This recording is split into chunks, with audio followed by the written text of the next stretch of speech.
Pues vamos a analizar precisamente la crisis migratoria en Ceuta con un periodista especializado en el norte de África y Oriente Próximo, que ha cubierto la información de Marruecos y también las relaciones hispano-marroquíes durante más de 20 años, la mayor parte de ellos para el diario El País. Así que hablamos con Ignacio Cembrero. Muy buenos días, Ignacio.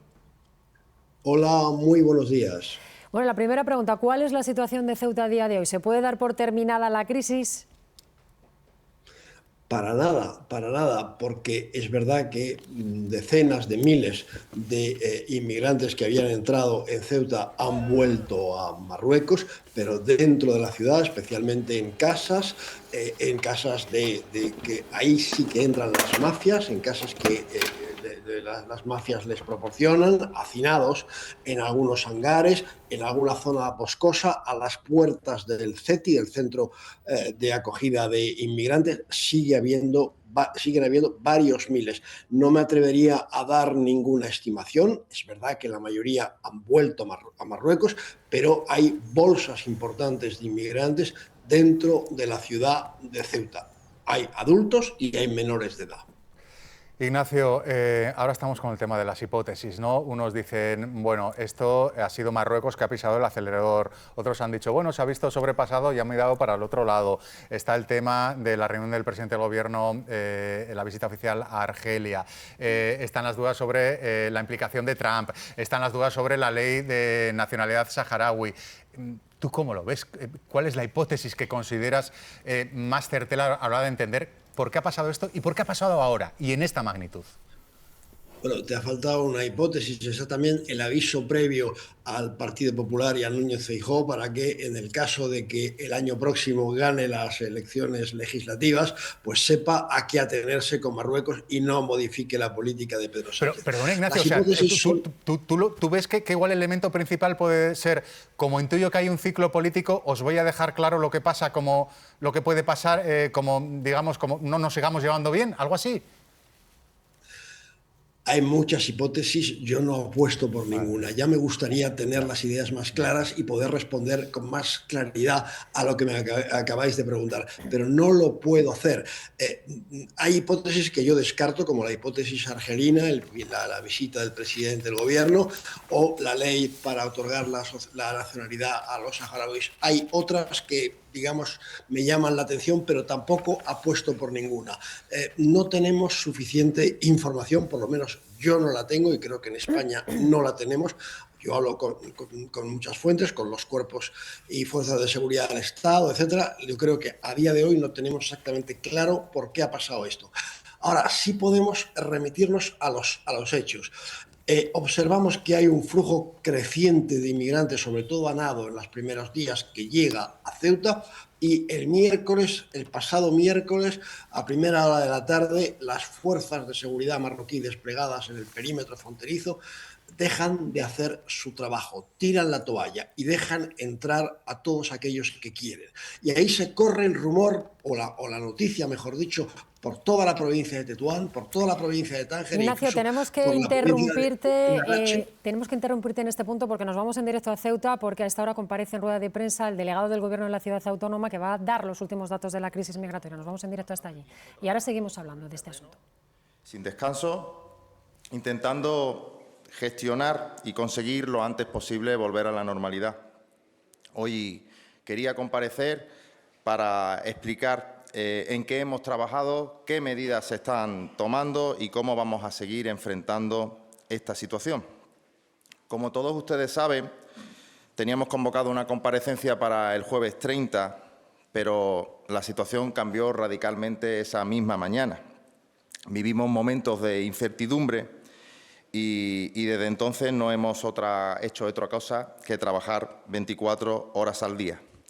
Han sido muchos días sin dormir, muchas visitas a frontera y no ha sido momento desde luego no ha sido momento de hacerse fotos.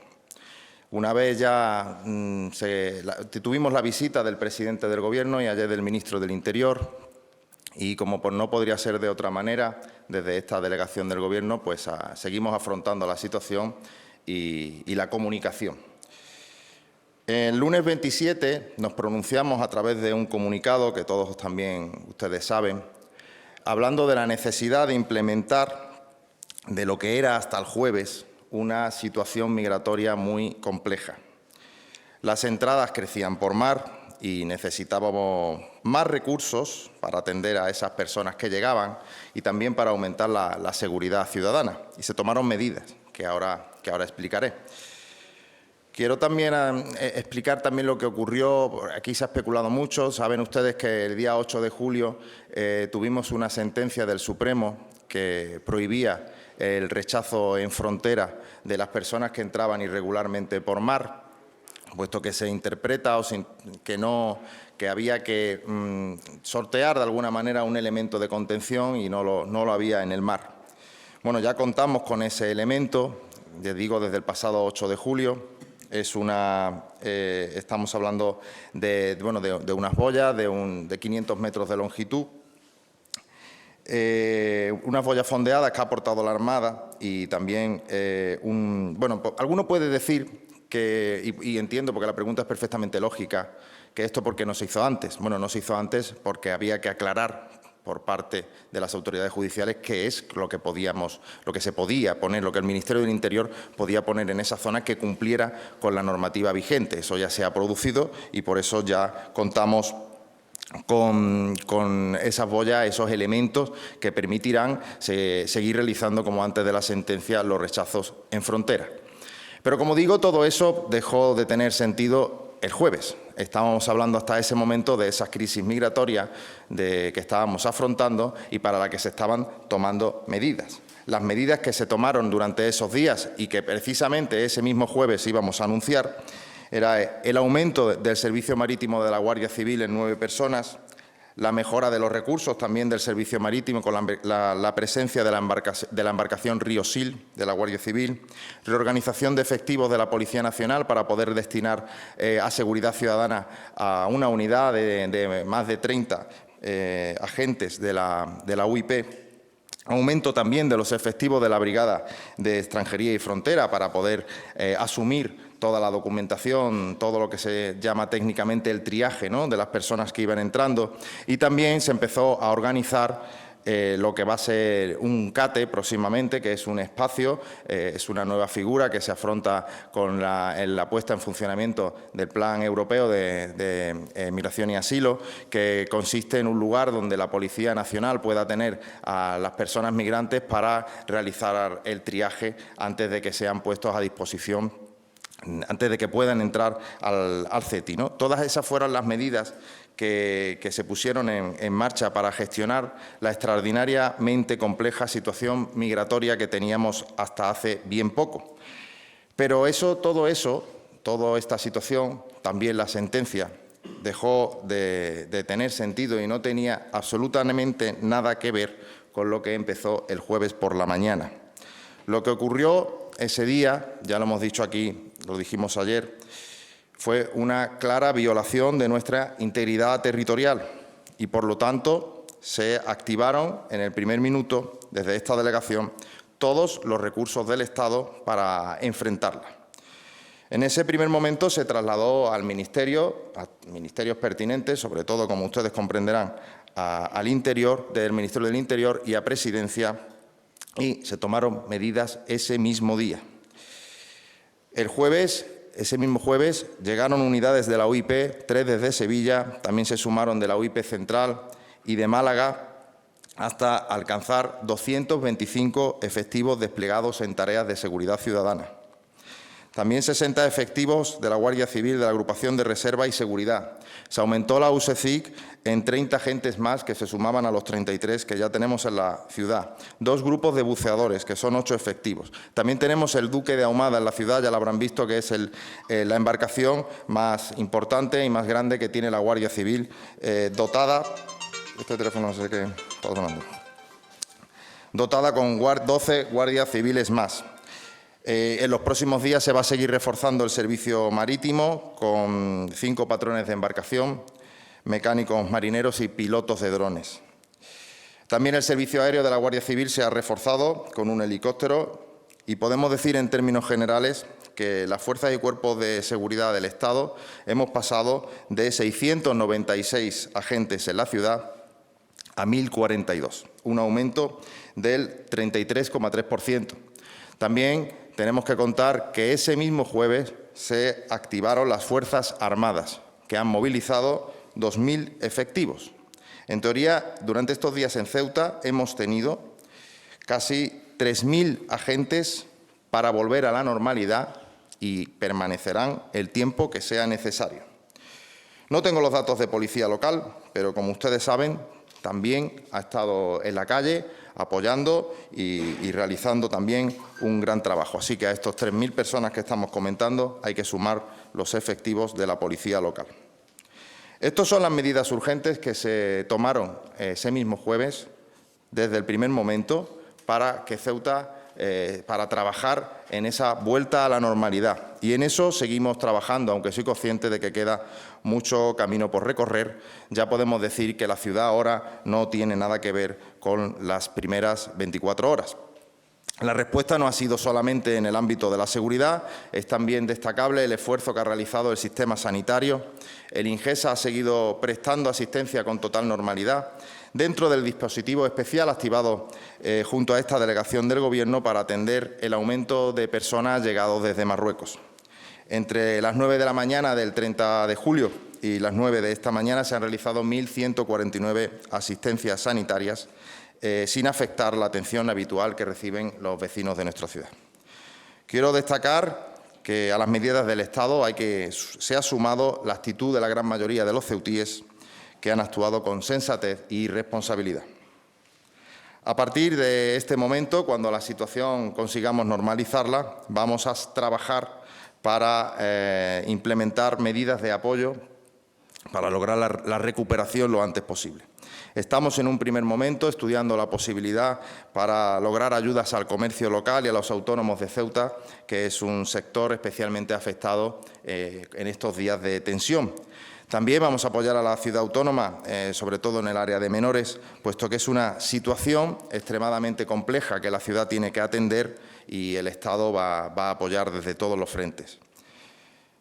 En Ceuta, como ya están viendo, queda mucho menos gente de la que entró, se han producido muchísimas salidas, pero sí que tengo que anunciar que las personas que han entrado irregularmente en Ceuta, desde su país de origen en estos días, vamos a trabajar ineludiblemente para acelerar los expedientes y poder ejecutar los retornos a su país de origen lo antes posible.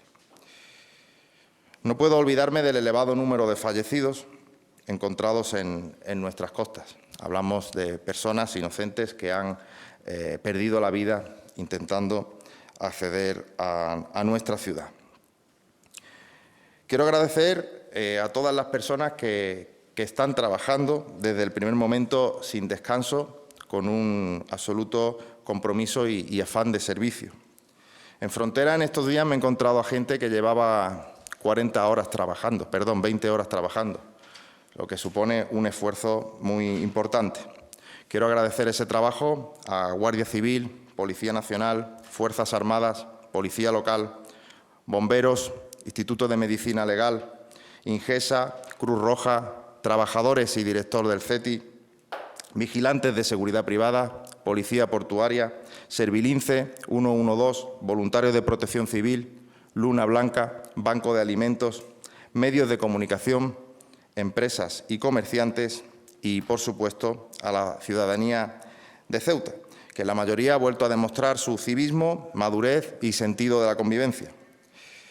Sé que no son momentos fáciles y que existe una preocupación lógica en nuestras calles. Así que quiero trasladar mi agradecimiento por su entereza y ejemplaridad.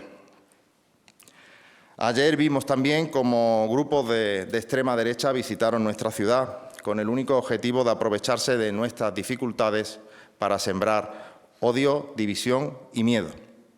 Ceuta es una tierra de convivencia, de diversidad y de respeto.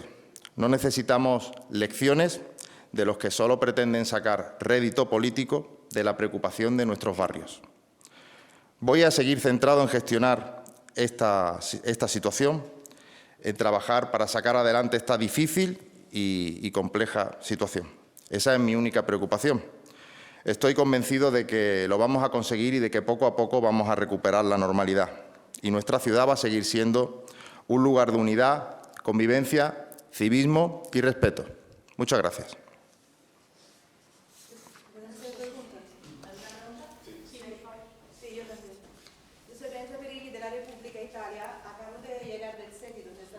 De personas sin agua, sin comida.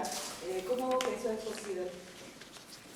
Bueno, estamos trabajando con el Ministerio de Inclusión para poder dar una atención lo antes posible a estas personas, pero como bien sabe, esto nos ha desbordado a todos, como es comprensible.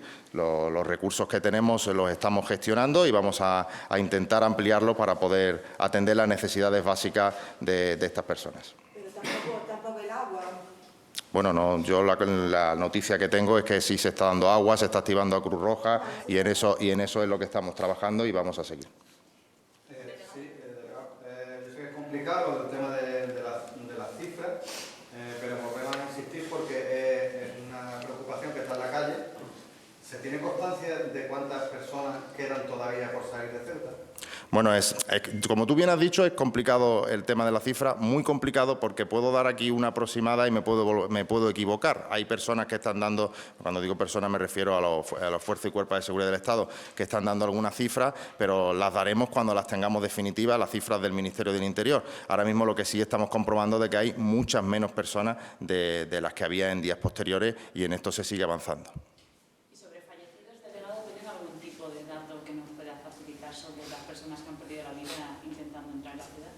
Bueno, el último dato que tenemos es de 72. Ese es el último dato que tenemos ahora mismo. Sí. Me gustaría saber, delegado, qué competencias se ha habilitado la Policía Local para que haga competencias de extranjería, pille a extranjeros en la calle, los lleve a la frontera y les acompañe. ¿Esta situación de estos últimos días ha habilitado algún tipo de norma extraordinaria para que la Policía Local haga algo que en teoría no le corresponde? No, de hecho yo ese tema lo único que sé y que conozco es que están volviendo personas que voluntariamente se quieren marchar a su país. Sí, yo quería saber, ¿se tiene algún tipo de constancia, o sea, ha hecho algún tipo de investigación sobre cuáles fueron los motivos que provocaron no solamente el cruce, sino que la masificación de este cruce? He hablado con varias personas que han cruzado y me han hablado desde grupos de Facebook, desde las redes sociales, como desde el día que era un día festivo, del Día del Rey en Marruecos, y sabían que no iba a haber tanta vigilancia respecto a las autoridades en la frontera. Quería saber si ustedes tienen algún tipo de constancia y qué tipo de detalle o hipótesis estaban cargando. Bueno, esa respuesta ya le corresponde a Exteriores. Esta es la delegación del Gobierno de Ceuta y aquí lo que estamos centrados desde el primer momento es gestionar los recursos dentro de nuestra competencia. Me gustaría saber en qué situación se encuentra Ceuta ahora en estos momentos en términos de seguridad y en base a eso si se va a poder celebrar, tal y como nos encontramos ahora en estos momentos, tanto la ofrenda floral y la procesión de nuestra patrona.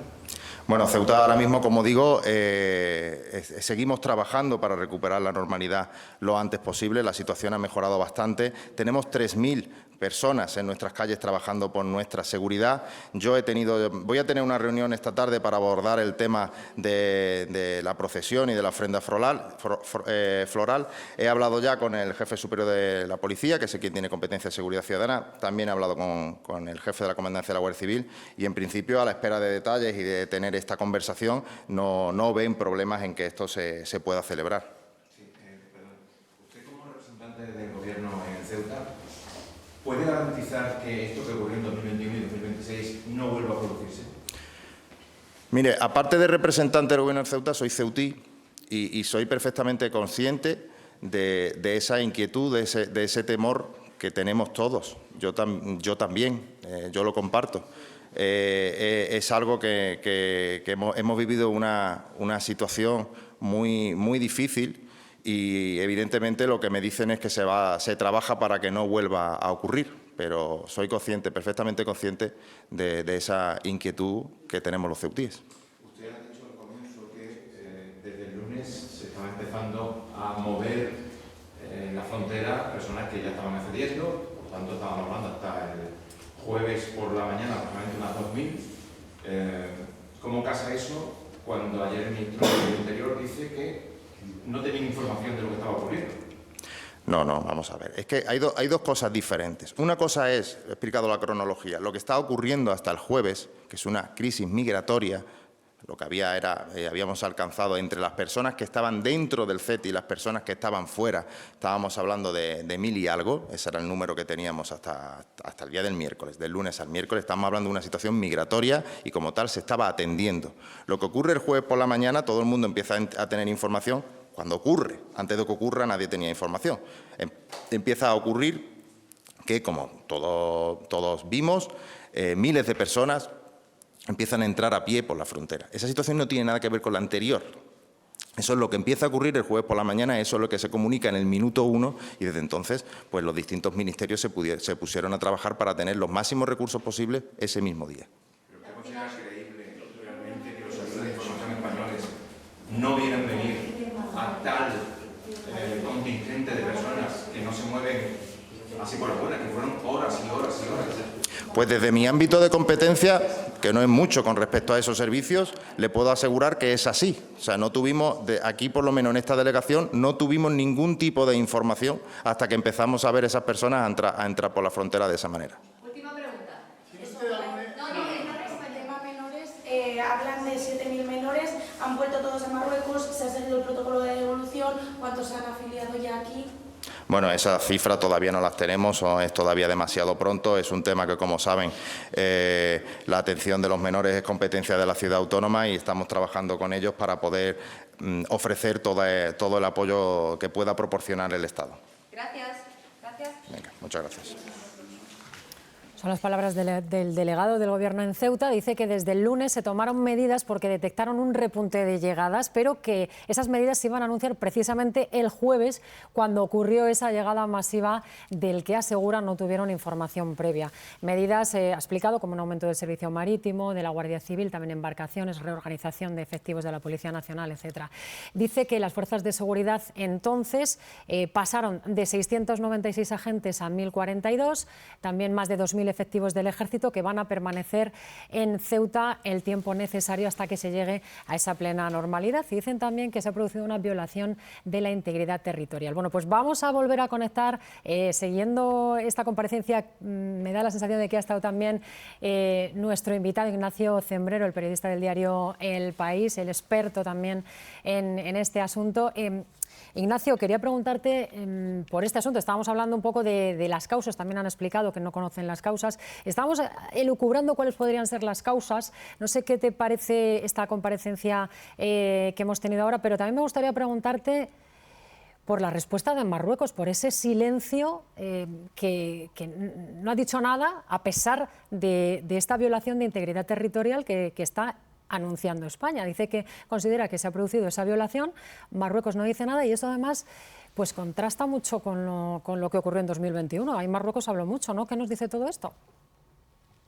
Bueno, en 2021 había un gran enfado, la relación política, diplomática era muy mala, estábamos en plena crisis España con Marruecos. Ahora, teóricamente, si escuchamos al ministro Álvarez, pues estábamos viviendo una luna de miel. Las autoridades marroquíes no dicen nada porque además es una decisión que se toma y es una crisis que se gestiona desde el Palacio Real y no, desde luego, desde el gobierno de Marruecos. Y sí podemos leer algunas cosas interesantes en la prensa. En Le 360, que es el diario más afín, más cercano a la Casa Real, leímos un larguísimo artículo publicado en 4 idiomas el jueves por la noche en portada, diciendo que todo esto era lamentable, un poco lo que había sucedido, bueno, que había habido algunos problemas de coordinación, pero que había llegado el momento. Esto nos brindaba la oportunidad de empezar a negociar sobre el futuro de Ceuta y Melilla, es decir, que aprovechaban esta crisis para recordar la reivindicación territorial que tiene Marruecos sobre estas dos ciudades, sobre los Peñones, sobre las Islas Chafarinas, etc. Y en otros periódicos también hemos leído cosas interesantes, por ejemplo, anoche en Express, que es el periódico más leído en Marruecos, es también un digital, pero es de lejos el más leído. ahí ya empezaban a confesar que había muertos del lado marroquí, personas ahogadas. Dieron la cifra de 20 personas en la morgue del hospital de Tetuán. Las estimaciones que desde España se hacen sobre el número de víctimas mortales del lado marroquí, de personas que se ahogaron, como se han ahogado también en aguas de Ceuta, son muy superiores a esos 20 muertos. Probablemente haya tantos muertos del lado marroquí como del lado español. Creo que en breve llegaremos del lado español a 100 muertos y según se cree en la Guardia Civil, por ejemplo, que del lado marroquí el número de muertos es más o menos parecido. Es decir, que es una catástrofe, es una hecatombe provocada en buena medida por la actitud de las fuerzas marroquíes que dejaron entrar a todo el mundo en la ciudad de Ceuta. ¿Entiendes que se pasaron de frenada, como estamos escuchando en algunos medios, o que puede ser parte de ese objetivo de lanzar de nuevo ese debate sobre la reclamación de la soberanía? Y también me llama la atención, Ignacio, justo en este momento, es decir, justo después de las fuerzas de seguridad y protección civil exhaustos en la lucha contra los incendios, coincidiendo con la fiesta del trono. No sé si estas son casualidades o nada es casualidad en estos casos. No deja de ser llamativo que mientras el jueves decenas de miles de personas entran en Ceuta, ya la mayoría no a nado, sino caminando por el espigón, algunos se caen, por cierto, y se fracturan el cuerpo, la cabeza, etc. Pero bueno, mientras decenas de miles de personas están caminando por el espigón para entrar en Ceuta, a 22 kilómetros de esa frontera, en la residencia real de Rincón, el rey Mohamed VI está ofreciendo una mega recepción para centenares de invitados con motivo de la fiesta del trono. Qué paradojas.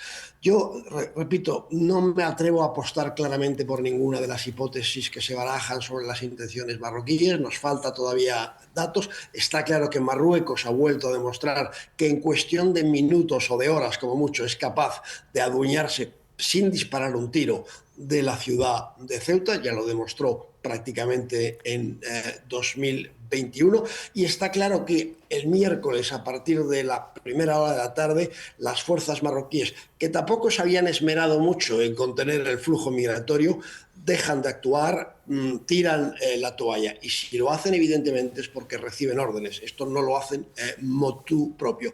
Y por eso el jueves tenemos la entrada ya masiva de miles, decenas y decenas de miles de personas. Las cifras bailan un poco, porque, en fin, cuando uno ve los datos que da Interior, han salido más de Ceuta que los que han entrado. En fin, esto no cuadra mucho. Pero en todo caso, sí sabemos que más de 50.000 personas, probablemente más de 60.000, entraron en unas horas el jueves ante la mirada complaciente de las fuerzas auxiliares y de la policía marroquí. Ignacio, me gustaría también preguntarte un poco por la postura de Europa, también en comparación con 2021, porque en 2021 Europa apoyaba a España, cerraba filas con nuestro país frente a Marruecos, y vemos que 5 años después da la sensación de que lo que se analiza es cómo España está gestionando esta crisis. No ponen el punto de mira en Marruecos. ¿Cómo interpretas esto? Bueno, yo creo que la imagen de Marruecos ha quedado muy dañada y que a Marruecos esta operación, en términos de imagen, le ha salido el tiro por la culata, y son además bastante conscientes de ello. Ahora, con relación a tu pregunta, mira, yo creo que una serie de países europeos estaban profundamente descontentos con la regularización que se ha llevado a cabo en España, la regularización de inmigrantes. No lo habían dicho abiertamente, pero la crisis ceutí, que no tiene nada que ver con la regularización, repito, no hay ninguna conexión, ha dado la ocasión a 22 países, yo diría casi a 23, porque Francia ha tenido una postura ambigua, pero cercana a ese grupo, para, digamos, señalar al gobierno de España como el responsable, como el malo de la película. Y, repito, no hay ningún nexo, ningún vínculo entre la regularización y los episodios de Ceuta en esta semana. Pero han aprovechado la ocasión, digamos, para vengarse e intentar sacar en esta carta colectiva de los 22 los colores al gobierno de España por la regularización. Y digo que no tiene nada que ver porque los que llegan a Ceuta, y esto hay que saberlo, no pueden pasar a la península. Para salir de Ceuta se requiere mostrar, hay controles policiales y aduaneros para ir a la península. Y si un pasajero no tiene la requerida documentación, no puede cruzar a la península. Por tanto, es de suponer que esta crisis no va a afectar a los países europeos, con tanta más razón, que además la gran mayoría han vuelto. Pero algunos sí se consideran afectados por la regularización que acabó, el proceso de regularización que acabó el 30 de junio. Ignacio, tú, bueno, has vivido, creo que incluso vives en carne propia las consecuencias de publicar informaciones que son incómodas para Rabat. Sí me gustaría preguntarte, claro, hay muchas hipótesis abiertas, pero tú como periodista y con el olfato y conociendo más o menos cómo funciona el régimen, no sé si hay algunos elementos o momentos o cosas en las que tengamos que estar pendientes los próximos días o semanas para entender cómo encajan las piezas. Me temo que no, porque aunque algún partido político tímidamente, como los islamistas moderados del Partido Justicia y Desarrollo, han dicho que se tenía que crear una investigación, que se tenía que crear una comisión de investigación, aunque también la Asociación Marroquí de Derechos Humanos, que es una asociación importante, ha pedido también explicaciones y una investigación, etcétera, no creo que las autoridades de Marruecos den ninguna explicación. Por tanto, seguiremos sin saber cuáles son sus motivaciones profundas. Y no deja de ser llamativo que, más allá de haber, digamos, tomado durante unas horas una ciudad con sus inmigrantes, llevado a cabo lo que yo llamaría una invasión pacífica, porque pacífica ha sido. Bueno, llegaremos a un balance que va a superar hoy, probablemente ya hoy, los 100 muertos, y que si añadimos los muertos del lado marroquí, es muy posible que estemos en 150, 170 o 200. 200 muertos por una crisis bilateral y las autoridades de Marruecos no van a dar explicaciones. No se va a llevar a cabo ninguna investigación. Es una decisión que se ha tomado en la Casa Real y la Casa Real no va a dar explicaciones. Claro, la pregunta que ahora nos hacemos es: ¿esto un punto de inflexión en las relaciones, no digo ya entre España y Marruecos, que parece que las relaciones van bien, pero ¿y las relaciones entre España y Europa en materia migratoria o las relaciones entre Marruecos con la Unión Europea? Es que hay muchos frentes abiertos, Ignacio. Habrá que verlo. En el caso de España ha quedado muy claro que dos no riñen, como dice el refrán, si uno no quiere. Y aquí uno no quiere, que ese es el caso del gobierno español, y por tanto no va a haber enfado, no va a haber crisis con Marruecos. Creo que hubo muchas llamadas telefónicas el jueves y el viernes y Marruecos se mostró dispuesto a readmitir a todos por donde habían entrado a través de la frontera, a todos aquellos que quisieron marcharse voluntariamente, porque, repito, en Ceuta hay varias miles de personas de todas las edades que siguen escondidas en la ciudad. No me atrevo a dar ningún dato. Y en cuanto a la Unión Europea, habrá que ver cómo esto evoluciona, pero antes lo decía y lo vuelvo a decir, que Marruecos se ha disparado un tiro en el pie porque las imágenes que han dado la vuelta al mundo las han visto millones de personas. Yo he tenido solicitudes de entrevistas desde lugares donde nunca se habían dirigido a mí para pedirme que hablara ante un micrófono o ante una cámara. Eso demuestra el interés que estos acontecimientos han suscitado. Entonces Marruecos ha dado la imagen de un país, por un lado, que no controla sus fronteras. Por otro lado, que es capaz de poner en apuros a su vecino español, que es un país que tiene buena fama, que es un país civilizado. Y tercero, que es un país que en cuanto abre sus fronteras, todo el mundo se quiere ir. Entonces, esto desde luego ha dañado mucho la imagen de Marruecos. Me imagino que ahora harán grandes esfuerzos para mejorar esa imagen.